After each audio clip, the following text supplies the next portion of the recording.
वो है नहीं है संसद भवन।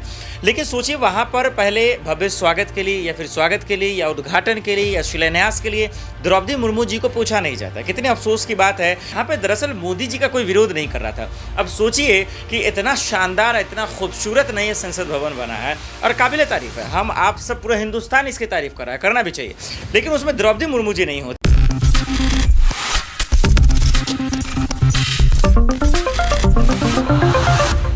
देश के केंद्र में इस वक्त सियासत काफी ज्यादा गरमाई हुई है। बड़ी वजह है यहाँ पर नया संसद भवन। जानकारी दे दें कि आज अब यहाँ पर नए संसद भवन का उद्घाटन होने को जा रहा है और इस उद्घाटन से पहले यहाँ पर काफी ज्यादा हलचल तेज हो गई, क्योंकि विपक्षी दल का यही कहना रहा कि देश के प्रधानमंत्री नहीं बल्कि देश के प्रथम नागरिक राष्ट्रपति द्रौपदी मुर्मू जी को इसका उद्घाटन करना चाहिए। तो ऐसे में यहाँ पर अहम सवाल अब भी उठ रहे हैं।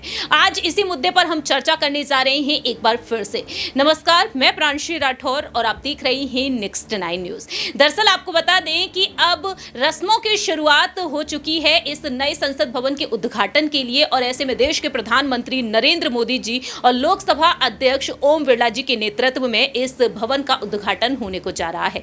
तकरीबन 971 करोड़ की लागत से बनकर यह तैयार हुआ है। ऐसे में यहां पर इंतजार यह किया जा रहा है क्या राष्ट्रपति द्रौपदी मुर्मू जी यहां पर पहुंचेंगी, क्या उनका भव्य स्वागत देखने को मिलेगा। क्योंकि आपको जानकारी दे दें कि 2 चरणों में इस संसद भवन का उद्घाटन होगा और यहां पर यह कहा जा रहा है कि बाद में जब उद्घाटन हो जाएगा उसके बाद में राज्यसभा के उपसभापति हरिवंश जी, उपराष्ट्रपति जगदीप धनखड़ जी का बधाई संदेश पढ़ेंगे, तो वहीं राष्ट्रपति द्रौपदी मुर्मू जी का भी वह संदेश पढ़ते हुए देखे जा सकते हैं।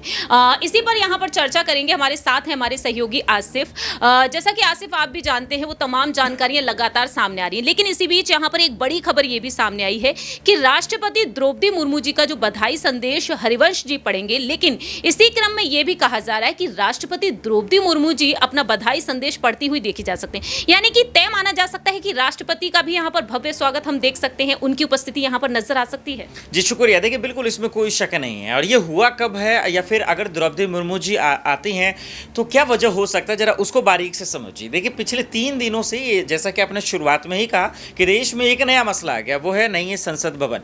लेकिन सोचिए वहां पर पहले भव्य स्वागत के लिए या फिर स्वागत के लिए या उद्घाटन के लिए या शिलान्यास के लिए द्रौपदी मुर्मू जी को पूछा नहीं जाता। कितने अफसोस की बात है कि मोदी जी अपने आप को उससे ज्यादा ऊंचा पोस्ट मानते हैं। लेकिन जब विपक्ष ने इस चीज को लेकर ललकार किया, जब इसको लेकर खदेड़ना शुरू किया, तब जाकर मतलब एक मीडिया में छपा, वो भी सूत्रों के हवाले से। सूत्रों का मतलब हो भी सकता है, नहीं भी हो सकता। ये छपता है कि भाई द्रौपदी मुर्मू जी भी आएंगे, जैसा आपने बताया कि संबोधित करेंगे।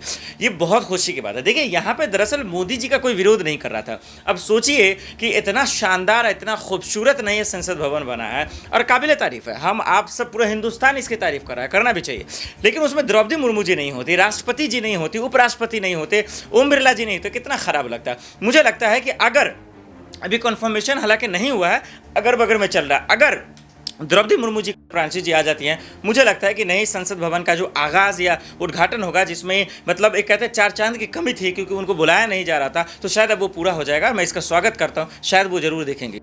जाहिर सी बात है, यहाँ पर यही देखना होगा कि राष्ट्रपति द्रौपदी मुर्मू जी आखिरकार नए संसद भवन पहुंचेंगी या फिर नहीं। फिलहाल हमने आपको तमाम जानकारियां दी, बहुत बहुत शुक्रिया आसिफ। अब यहाँ पर देखना यही दिलचस्प होगा कि राष्ट्रपति द्रौपदी मुर्मू जी अगर पहुंचती हैं तो यहाँ पर 4 चांद लगते हुए नजर आएंगे इस भव्य समारोह में। आपको जानकारी दे दें कि इस नए संसद भवन के लिए शिलान्यास किया गया था मोदी सरकार के द्वारा, पीएम मोदी के द्वारा 10 दिसंबर साल 2020 में, और अब ये बनकर तैयार हो चुका है और आज राष्ट्र को ये समर्पित हो जाएगा।